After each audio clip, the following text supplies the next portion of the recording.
semana pasada hemos estado viendo cuáles son los pasos para crecer en Iglesia Vida. Siempre hay siguientes pasos para caminar en tu fe. Siempre puedes continuar creciendo, respondiendo dudas, preguntas que tienes en cuanto a tu fe, tomando oportunidades de servir a Dios, de crecer como alguien que sirve a Dios en nuestra iglesia. El primer paso es tomar el discipulado de principios de la vida cristiana. Cada miércoles a las 7 puedes venir y tomar eso que te va a dar una solidez de saber qué creemos como cristianos, cómo orar, cómo leer la Biblia, cómo permanecer firme, cuáles son nuestros valores que nos guían como iglesia. Por eso es importante que aunque vengas de otra iglesia puedas participar de ese discipulado, porque te enseña a recordar, refrescar las cosas que son elementales de la vida cristiana y te ayuda a enseñar a otros, a discipular a otros, y te ayuda a saber qué tipo de iglesia somos para que tú te sientas a gusto, te integres, seas parte, te conectes con lo que Dios está haciendo en este lugar. Estamos bien contentos porque la semana que viene ya está aquí el hermano Lester,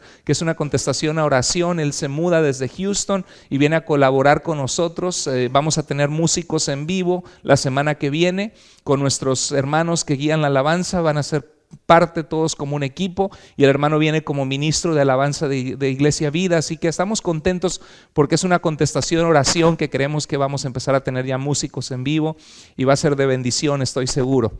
Y vamos a continuar en este día hablando de un paso importante. La semana pasada dijimos de que uno de los secretos más claros de crecer en Cristo es aprender a servir. Cuando tú sirves a Dios, Dios trabaja en tu vida y en mi vida. Y Dios nos llama y empezamos a aprender el gozo y la alegría de ser usados por Dios. Esta persona que tienen enfrente, este pastor Carlos Andrés Rodríguez, hubo un tiempo que yo fui un cristiano, miembro de mi familia, donde vi a mis papás amar a Jesús, ir a la iglesia, y yo estudié la carrera de leyes y yo tenía el deseo de ser un buen abogado y trabajé como un año en leyes.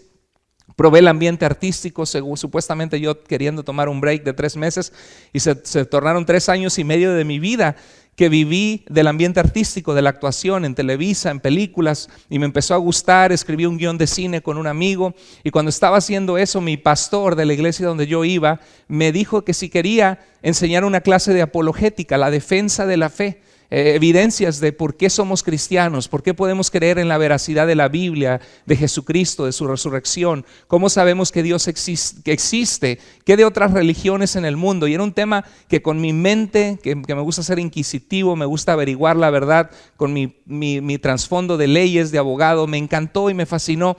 Y cuando empecé a enseñar esa clase con 15 personas que estaban allí tomando esa clase, Dios empezó a poner en mi corazón un amor profundo por su palabra. Empecé a leer más la Biblia que nunca en mi vida. La gente me preguntaba y yo que iba a buscar respuesta de la palabra, y fue a través de empezar a decirle a Dios: Señor, usa mi vida. Y cuando hacía colas para los castings o líneas, como decimos en México, para los castings de actuación, tenía la oportunidad de hablar de Cristo a muchas personas en el ambiente artístico, actores y personas que estaban ahí. Y era un gozo el poder ser cristiano donde Dios me permitía trabajar y estar. Y yo quiero que en tu vida tú experimentes lo mismo, que donde quiera que tú estés, en tu trabajo, en tu escuela, tú puedas ser luz para Jesús, y aprendas que cuando tú empiezas a servir a Dios, Dios empieza a trabajar en tu vida y a hacerte útil en su reino. Y es uno de los privilegios más grandes que podamos tener, porque la vida es corta, la muerte es segura, y es hermoso hacer tesoros en el cielo para Dios y ver cómo Dios transforma las vidas, que es algo que vale la pena vivir para Dios.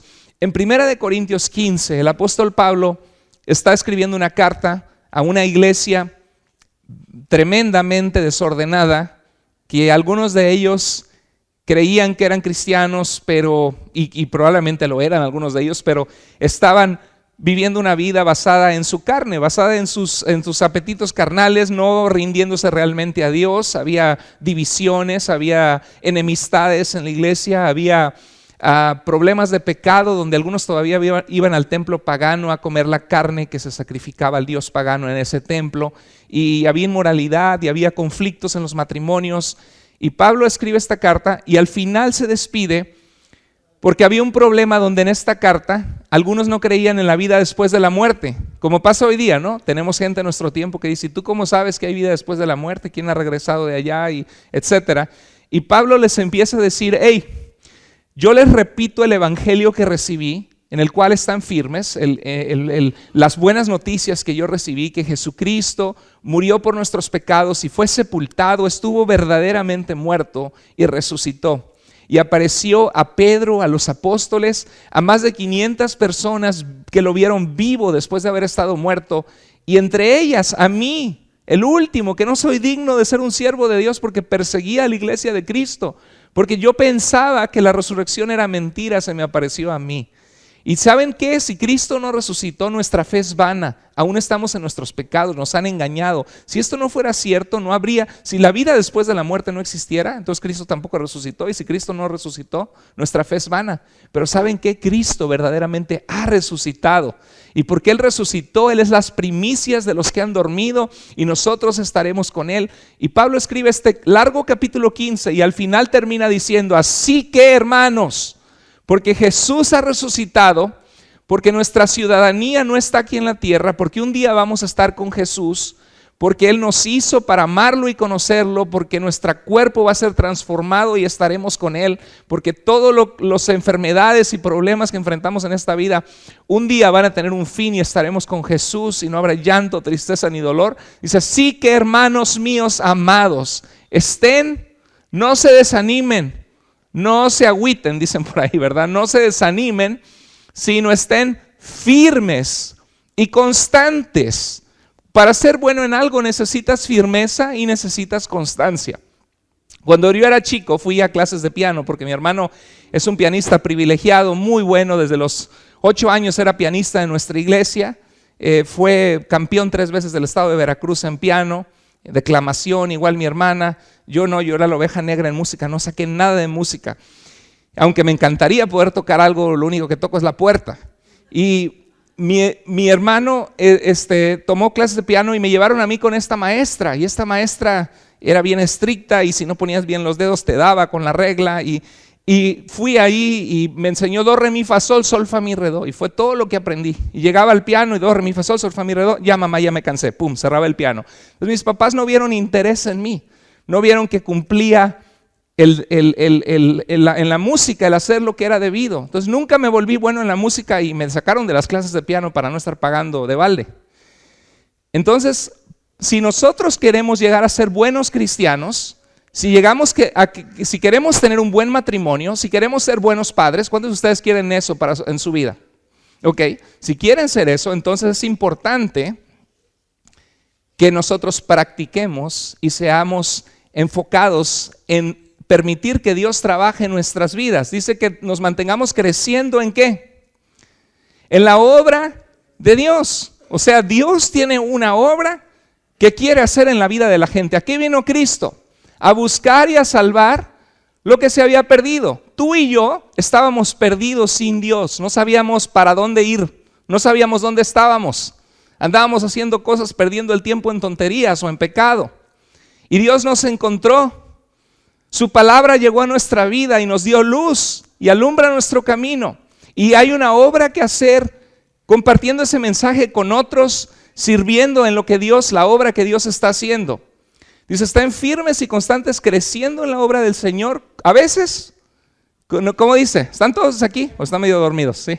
A ver, vamos a ver, abrir el agua de ahí arriba para que todos se despierten, ¿no? Dice: estamos creciendo siempre sabiendo que su trabajo en el Señor no es en vano. A veces pensamos, es que tengo tanto tiempo yendo a la iglesia y todavía estamos batallando. Mi esposa y yo tuvimos un pleito el otro día. Les recuerdo, los niños tienen su clase en donde siempre deben ir porque si no distraen. Y si los niños hacen ruido pueden salir un momento y luego vuelven, pero tienen su clase con cuidado. Entonces, dice que debemos estar siempre en la obra del Señor sabiendo que el trabajo en el Señor no es en vano, no debemos desanimarnos. Entonces, la semana pasada hablábamos de que debemos servir para crecer, pero también debemos crecer para servir. Noto que esto está bien descolorido, este verde. Mira, Tommy, ahí atrás está verde como debe ser, y aquí está amarillo. Hay que ajustar los colores de esa televisión. Entonces dice: crece ¿para qué? Para servir. Debemos crecer para servir. Y la semana pasada vimos que hay que servir ¿para qué? Para crecer. Y es de las dos manos. Cuando nosotros servimos, ¿qué pasa? Crecemos. en Cristo, como el testimonio que les platiqué en mi vida, que ahora sirvo al Señor y que es un gozo hacerlo. Cuando nosotros servimos, crecemos. Pero una vez que nosotros estamos sirviendo, para continuar dando y siendo útiles en las manos de Dios, quizá tú estás aquí y dices, es que hermano, la semana pasada Dios tocó mi corazón y yo quisiera encontrar un lugar donde servir, donde ser útil para Dios, que mi vida cuente y haga una diferencia, pero todavía no sé dónde. Y muchas veces es porque necesitamos continuar creciendo y va de la mano porque se aprende haciendo. Si no te vas a quedar esperando mucho tiempo, nunca sirviendo al Señor. Entonces, hay un ejemplo magnífico que si nosotros tuviéramos una jarra de agua, y ya se los he dicho en otras ocasiones, esa jarra está hecha para servir vasos de agua y cada uno de esos vasos de agua, ¿qué hace? Sacia la sed de las personas, ¿verdad? Y Dios nos ha dado el evangelio, su mensaje, que Dios nos ama, que hay perdón de pecados en Jesucristo, que podemos reconciliarnos con Dios, cambiar nuestra vida, que Dios nos puede dar esperanza, un propósito, un futuro. Y esa agua de vida es la agua que Jesús da. ¿Qué le dijo Jesús a la samaritana? Si supieras quién es el que te pide de beber agua, tú me pedirías agua a mí. Y dice que es un agua que sacia la sed y que no te da sed jamás. Cuando uno está sediento, uno está incómodo. Hay algo que nos falta para ser hidratados. Y cuando nosotros estamos sin Cristo, también hay algo en nuestra vida que es incómodo, que está seco, que necesita la hidratación de Dios para quien fuimos hechos. Y nosotros cuando servimos damos un poco a los demás de lo que Cristo ha hecho en nosotros. Pero para poder dar nosotros y llenar vasos de agua y saciar la sed espiritual de las personas, cualquiera que sea el ministerio que Dios nos llama, tenemos que llevar la jarra y llenarla con agua para poder dar a los demás. No puedes dar tú a otros lo que tú no tienes. ¿Estamos de acuerdo? Tú no puedes dar lo que tú no tienes. Pero ojo, porque a veces pensamos que tenemos muy poco que dar o pensamos que no tenemos nada que dar, cuando ya tenemos años de escuchar la palabra, aunque en ocasiones agarras la Biblia y la lees, o tienes un testimonio de contestaciones a oración que Dios ha hecho en tu vida, y tienes mucho que dar y mucho que compartir, pero tienes eso ahí dormido sin dárselo a nadie, porque piensas que no tienes mucho que dar. Y hay que tener cuidado de eso. Tengo un amigo en Cristo que está entre nosotros hoy, que me acuerdo que nosotros le hablamos del evangelio de Jesús, y fue a California a un funeral. Y me estaba platicando bien contento el año pasado de cómo en el funeral él tuvo la oportunidad de compartir de Cristo a las personas que estaban ahí. Y dice que se le reunieron a su alrededor las señoras y le preguntaban y lo escuchaban. Y él se sorprendió de que tenía mucho que dar. Y eso es real en nuestras vidas. A veces pensamos, es que no tengo nada, no sé mucho. Te aseguro que sabes más o has tenido más experiencias con Dios que la mayoría de la gente allá afuera. Tienes que dar. Pero si quieres continuar dando, tienes que continuar llenando tu vida, tu mente y tu corazón de Dios para poder dar a los demás. Y ese es el reto que vamos a estar viendo esta semana y la semana que viene también, que debemos crecer para servir. En 2 de Pedro hay un pasaje precioso que dice a los cristianos, es para ti, dice, esfuércense por añadir, ¿qué? A su fe, virtud, a su virtud, conocimiento, al conocimiento, dominio propio, al dominio propio, paciencia, que las necesitamos, ¿no? A la paciencia, devoción a Dios o piedad, le llama la Biblia, que viene es una palabra que significa nuestra fe, nuestra devoción a Dios. Dice, a la devoción a Dios, afecto es amor, afecto fraternal, afecto entre hermanos, que nos expresemos cariño y nos interesemos en las necesidades unos de otros y de la gente que te rodea. Y al afecto fraternal, amor. Porque si estas cosas están en ustedes y abundan, Dios quiere que abunde en nuestra vida, ¿qué? Virtud, conocimiento, dominio propio, afecto, amor hacia los demás. Dios quiere que esas cosas abunden en nosotros. Y muchas veces son cosas que no hay ni tantito a veces en nuestra vida, porque no permitimos a Dios trabajar o no somos intencionales en practicar en nuestra vida estas cosas. Y ese es el reto para ustedes y para nosotros hoy, que la palabra de Dios nos está diciendo que nosotros debemos ser esforzados, esfuércense en añadir a tu fe todas estas cosas. Porque muchos de nosotros venimos a Cristo solo con la fe y ahí nos quedamos con la fe y nada más tenemos la fe o la doctrina correcta o la enseñanza correcta, pero no permitimos practicar en nuestras vidas o crecer en áreas de nuestra vida que Dios quiere que tú crezcas. Entonces dice, por ejemplo, dice, porque si esas cosas están en ustedes y abundan, ¿no los dejarán estar qué? ¿Qué es el ocio? ¿Qué significa estar de ocioso?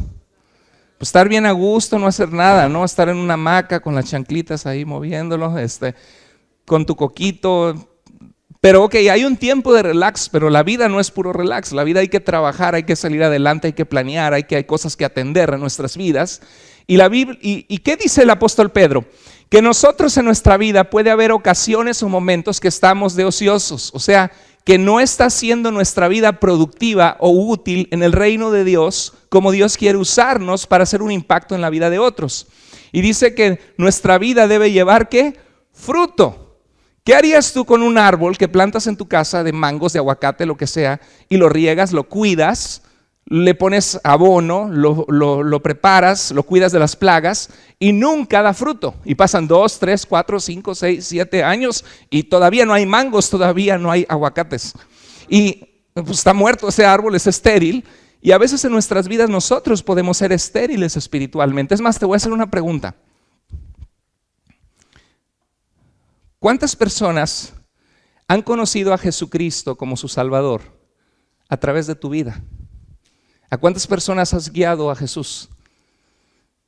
Y no lo digo para hacerte sentir mal, lo digo para que todos recapacitemos y digamos, ok, si realmente Dios es tan importante en mi vida, ¿cómo es posible que no lo haya presentado con nadie, no? Imagínate tú como muchacha soltera o ya quizá ya tienes tu novio, pero imagínate que tengas tu novio o que tienes tu novio que está súper enamorada de tu novio, que te trata como princesa, que te súper cuida, te ama, y que a nadie de tus amigas o tu familia se lo has presentado. ¿O qué pasaría contigo si tú fueras la novia, que tu novio no te presenta con nadie de sus amistades o su familia? ¿Qué harías tú? Dirías, hombre, me quiero un chorro. Dirías, oye, pues como que algo pasa, ¿no? Porque ya llevamos 6 meses y 7, 8, nunca me ha presentado a nadie de su familia, no conozco a ninguno de sus amigos, pues que se avergüenza de mí, ¿o qué? No que mucho amor, ¿verdad?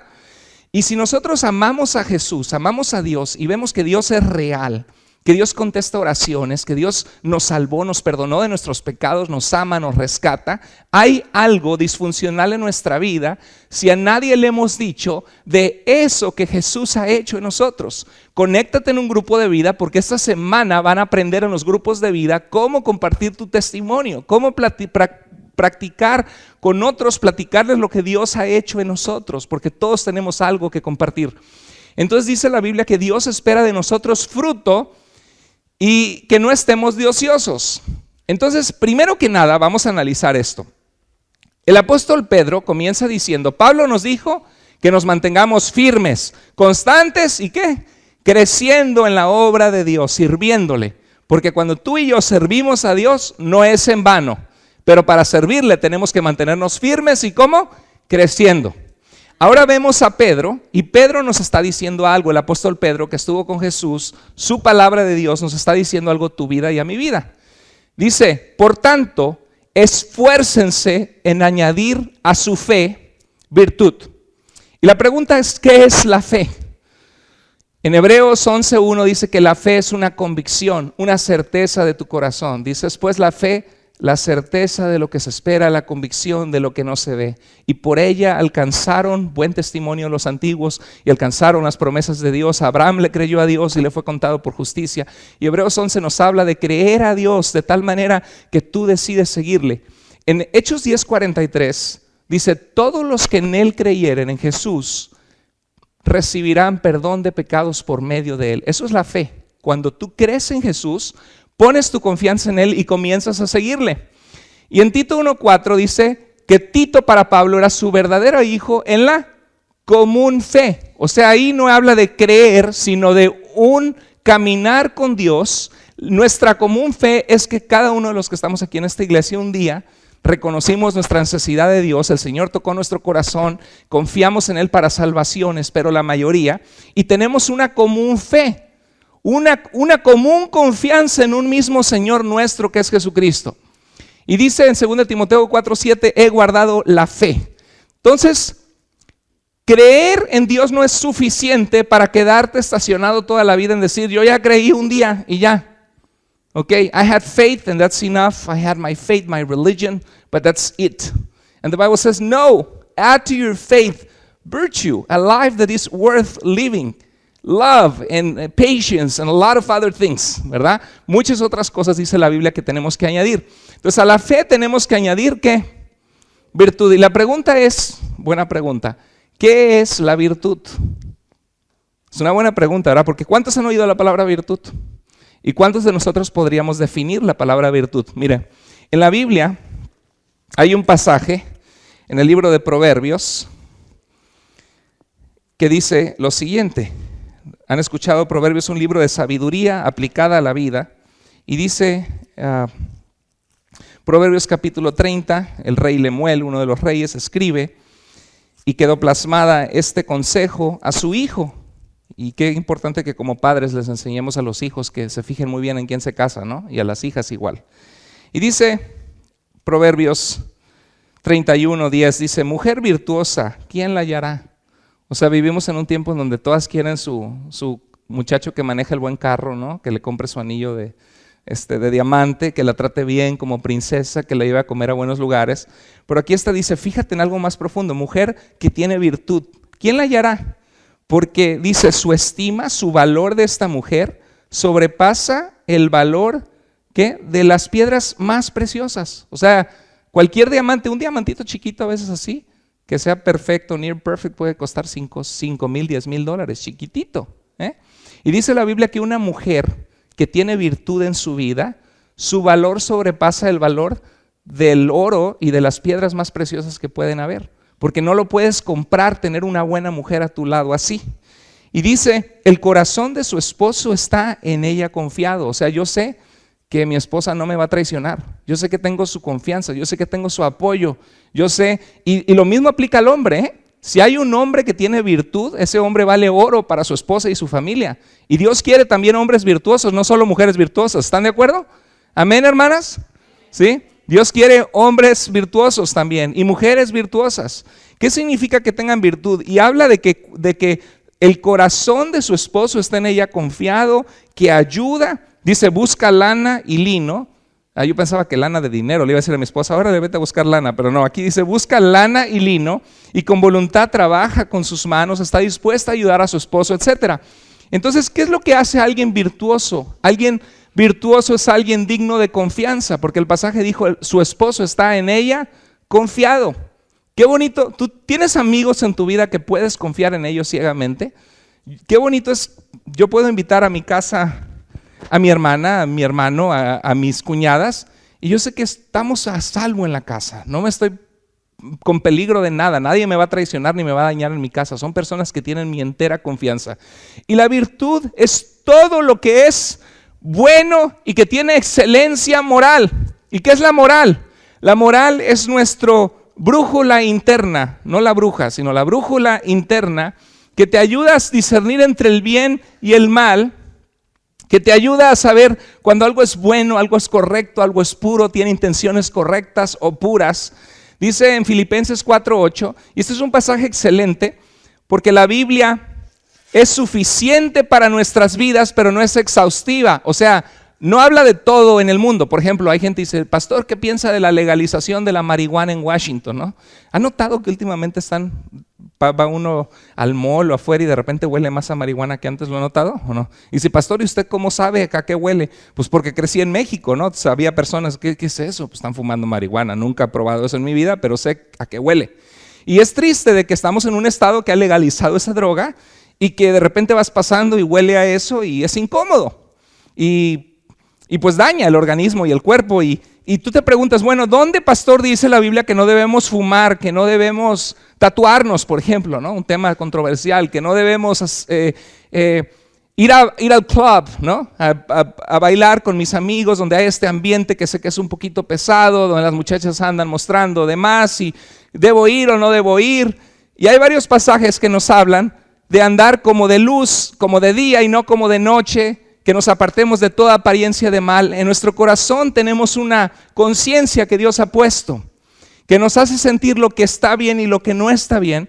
Y Filipenses 4:8 es un perfecto pasaje que nos habla de eso, porque nos dice que si hay algo que es verdadero, que es cierto, por ejemplo, si vas a un club, ¿no? Y viene un muchacho así con la cadenota de oro y sus dientes de oro y sus zapatos bien picudos, ¿no? Y te dice, ¿qué pasó, nena? ¿Vienes conmigo? Tú dices, oye, este muchacho como que anda nada más aquí de faramayoso, no se ve que tiene buenas intenciones, el tipo de música que oye, con quién está, anda con su alcohol en la mano. Esto no me va a convenir para un novio, ¿no? No, gracias, ¿no? Y para empezar ni debes estar en ese lugar. Dice todo lo que es verdadero. Tú dices, esto no es verdadero, ¿no? La marihuana que les hace a la gente dizque aliviar sus problemas y sentirse nice y bien, y la droga, es falso. Porque pasa y al día siguiente se sienten peor. Cuando se acaba la función, hacen tonterías. No es verdadero, ¿verdad que no? Es algo falso. Cuando tú te fijas en una amistad o un amor por interés o por dinero, no es verdadero. Todo lo que es verdadero.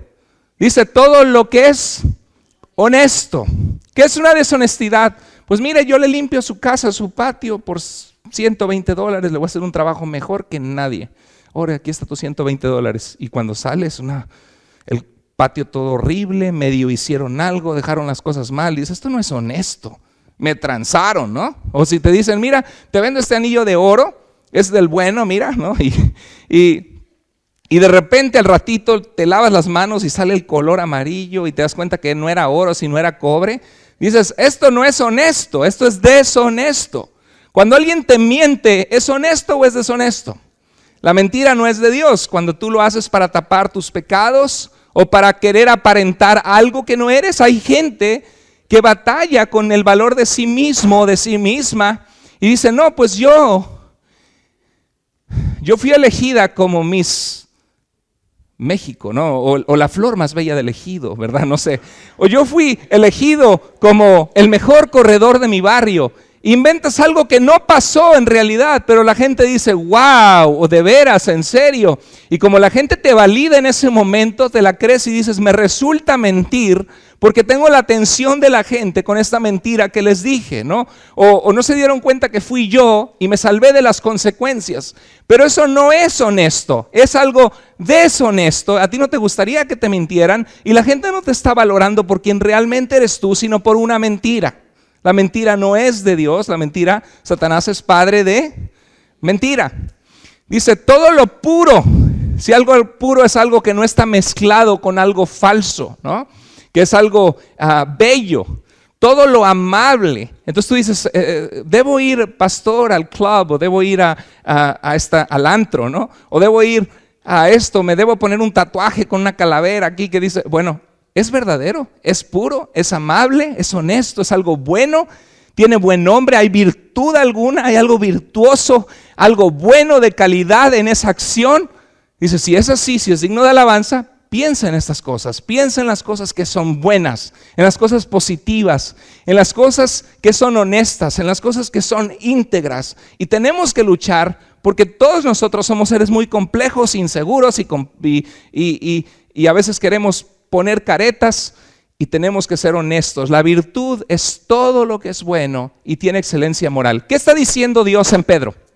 Que no te quedes en decir, yo soy cristiano porque entregué mi vida a Cristo hace 2 años. Y la pregunta es, ¿y en qué has crecido? ¿Qué fruto está dando tu vida? ¿Qué evidencia está mostrando de que caminas con Jesús, de que en tu vida tienes amor? ¿Y cómo estás luchando? Porque yo entiendo, todos somos seres rotos y descompuestos y tenemos diferentes áreas en las que Dios necesita trabajar. Pero la pregunta es, ¿estás luchando por hacer la voluntad de Dios en tu vida? ¿Te estás esforzando?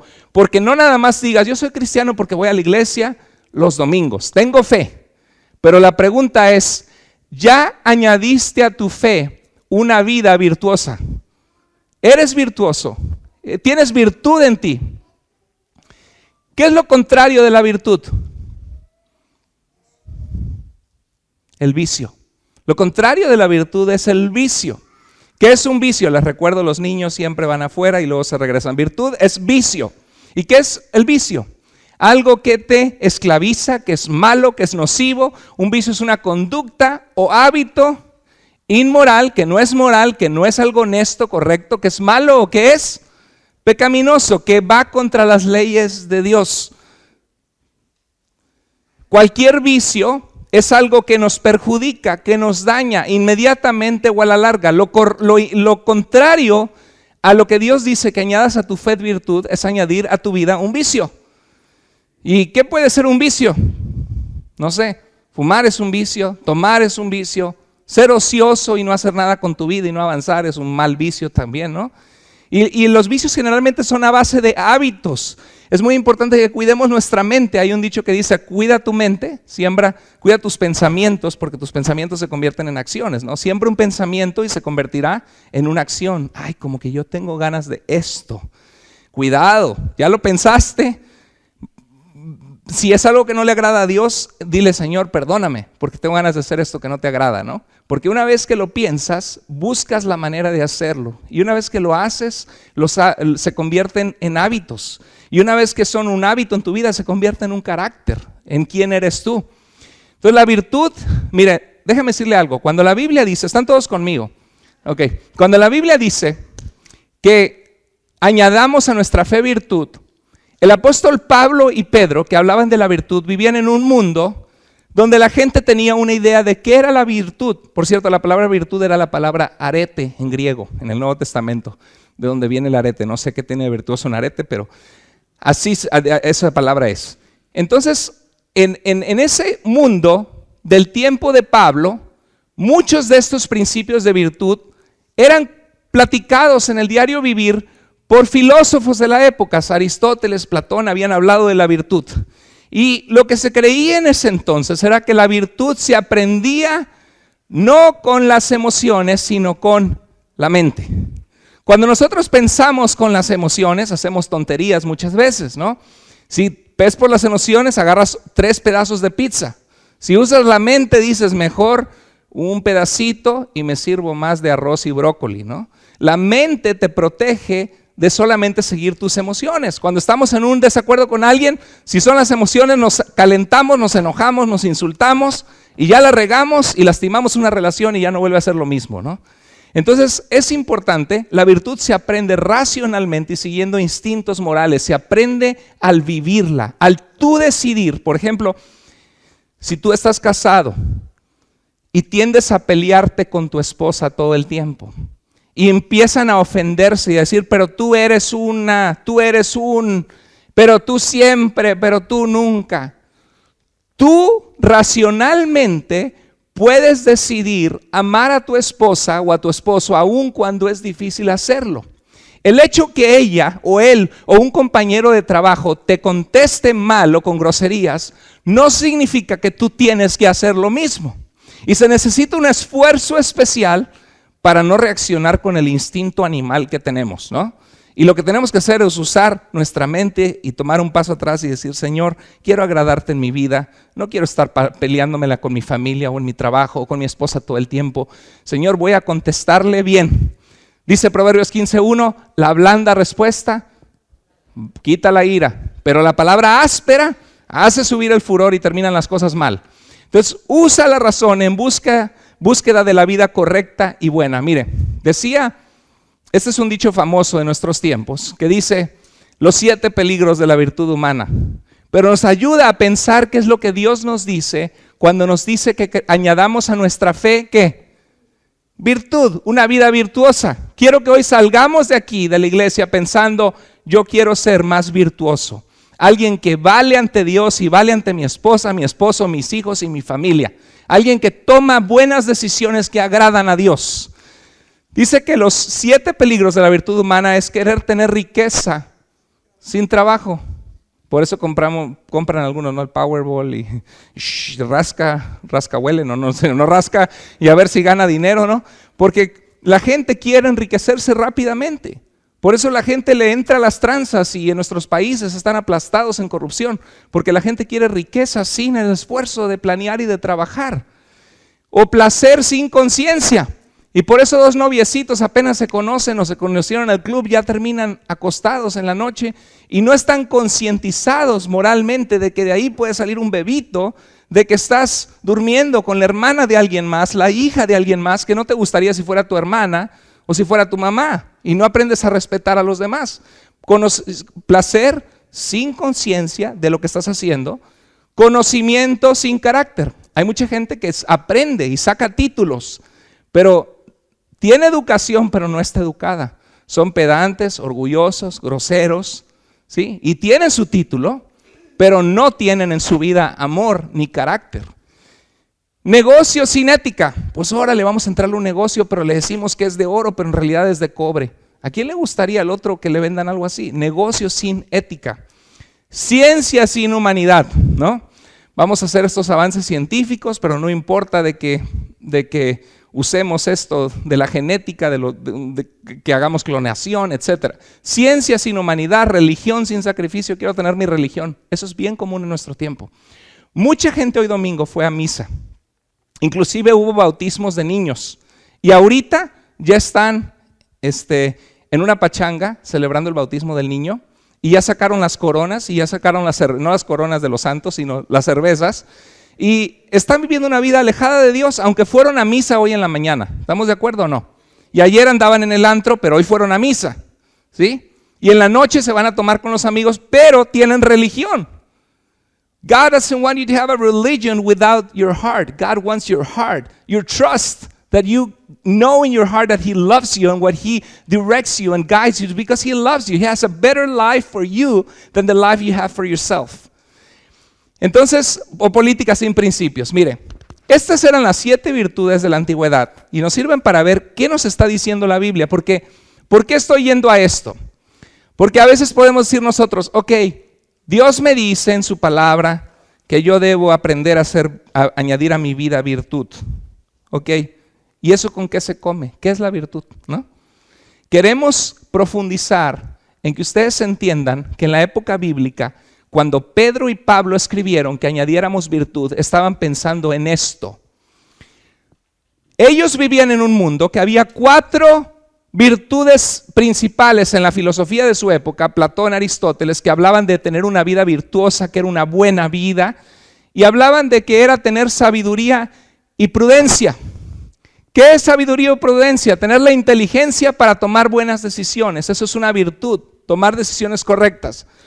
Justicia es tratar a los demás como se merecen.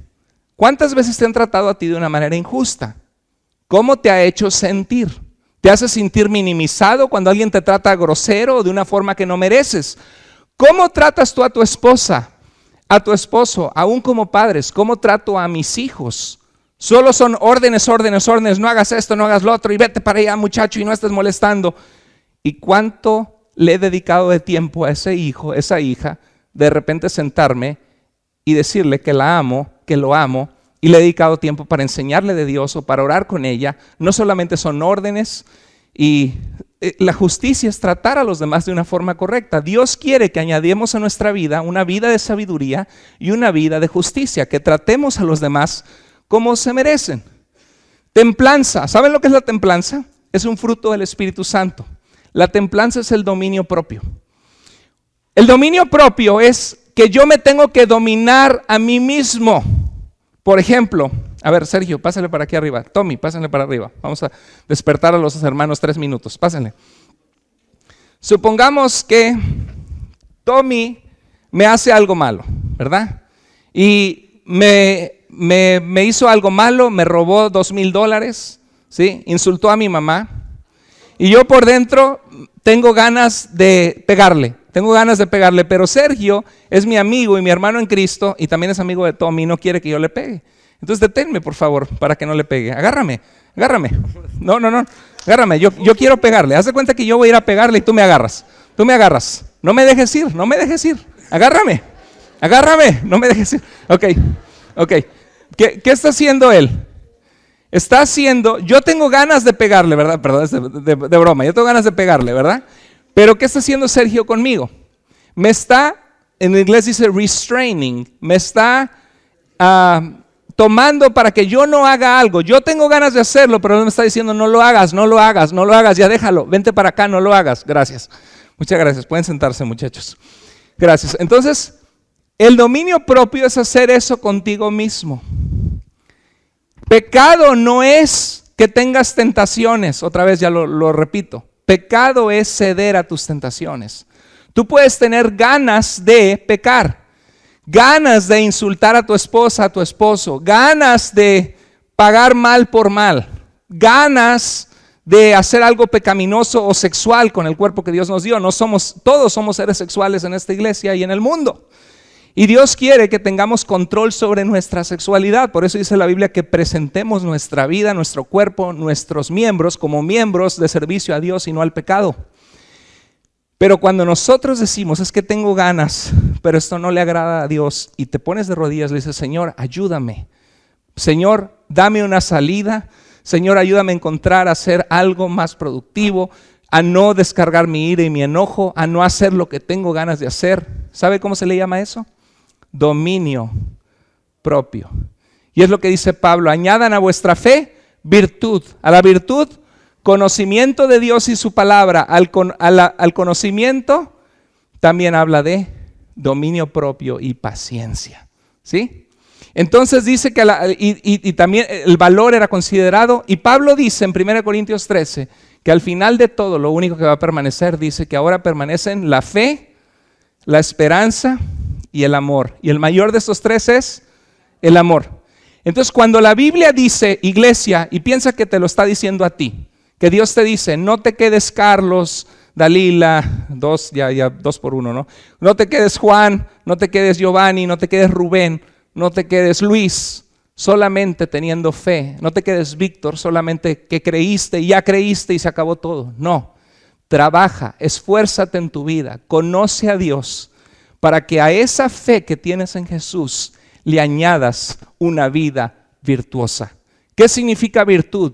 Que tu vida irradia a Jesús, que tu vida sea buena, que tu vida tome buenas decisiones, que tu vida sea una vida donde tienes sabiduría, la inteligencia que Dios te da a través de su palabra, que su vida tienes justicia, que tratas a los demás de forma correcta, que tu vida tiene dominio propio, que sí vas a pecar en ocasiones, pero no vas a practicar el pecado, te vas a poner a cuentas con Dios, que vas a ser una persona valiente para defender la verdad, para mantenerte firme en lo que es correcto y en la verdad. Una persona llena de fe, una persona que tiene esperanza en lo que Dios va a hacer en ti y una persona que tiene amor en su vida.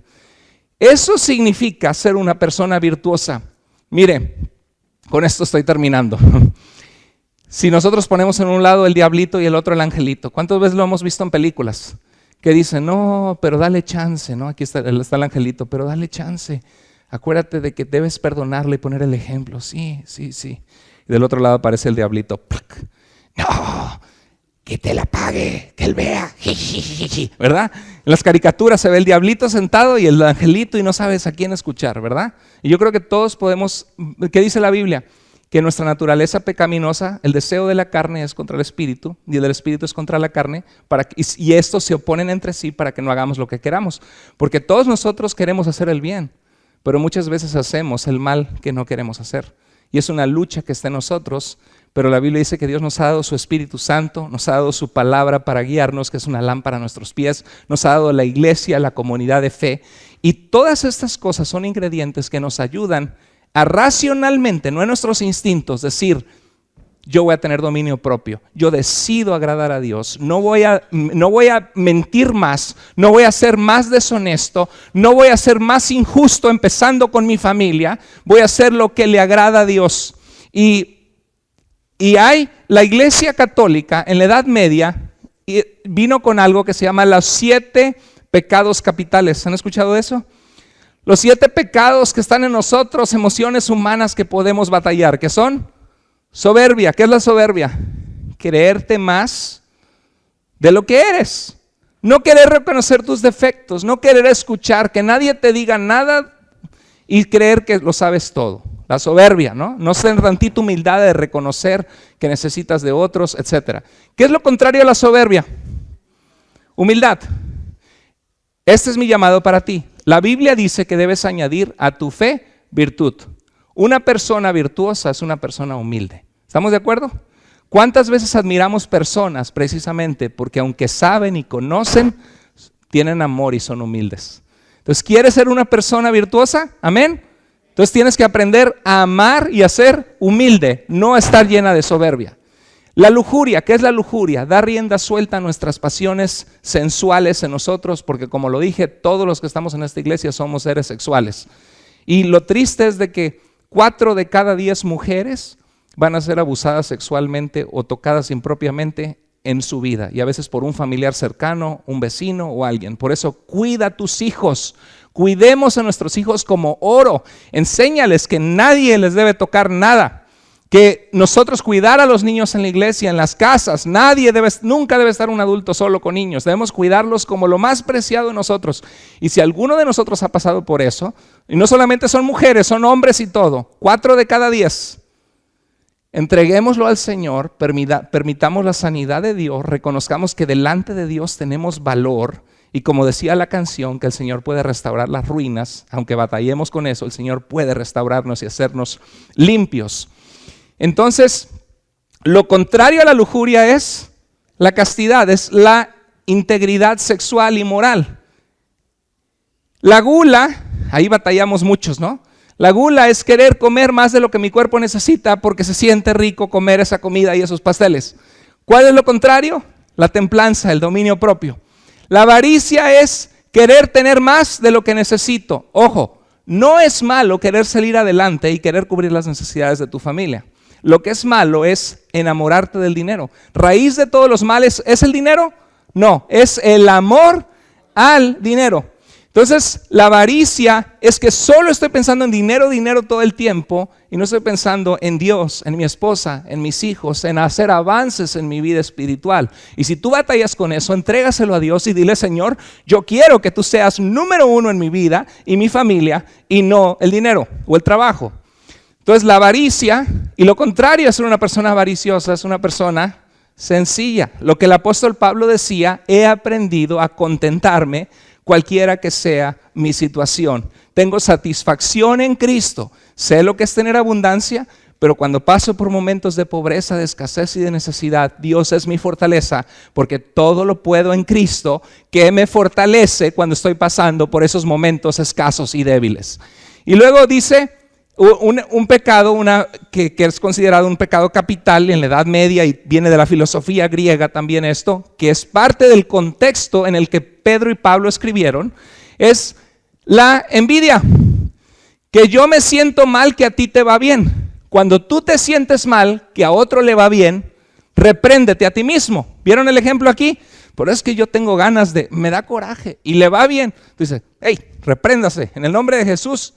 Cállese, usted celebre las victorias que el otro le fue bien, aunque a ti no te está yendo bien. Dale gracias a Dios por eso. O sea, tú mismo repréndete a ti mismo cuando te caches con un pensamiento que no le agrada a Dios.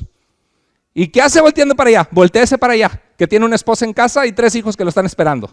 ¿Sí? En el nombre de Jesús. Eso es, tengo ganas de ir para allá. Pues sí, pero eso no le agrada a Dios, y piensa en las consecuencias, y el Señor sabe mejor que tú, y aunque no lo entiendas, obedece a Dios.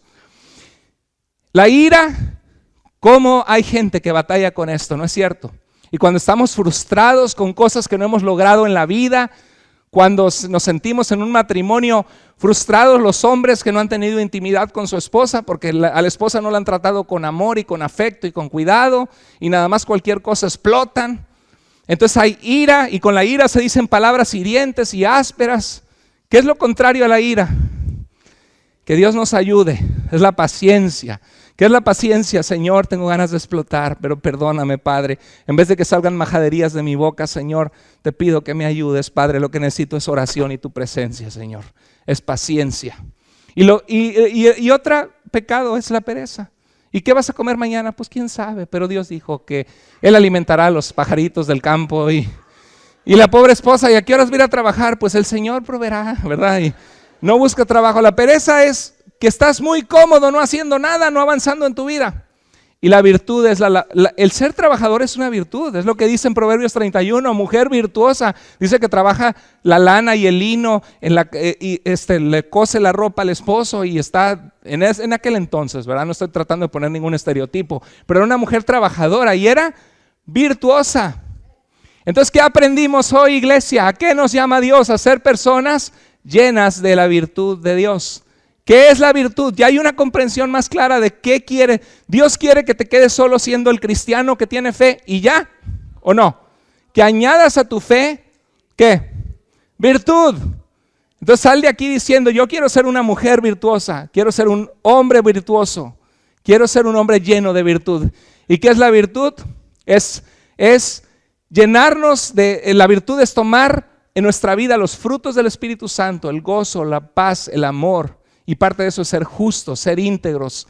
Decía alguien, la gloria sigue a la virtud como si fuera su sombra misma. La virtud es su propia recompensa. Es muy cierto. Cuando tú empiezas a vivir una vida que trates a los demás de forma correcta, que detienes tu pie de la deshonestidad, de ir al camino equivocado y de ir al camino bueno, te va a ir tan bien.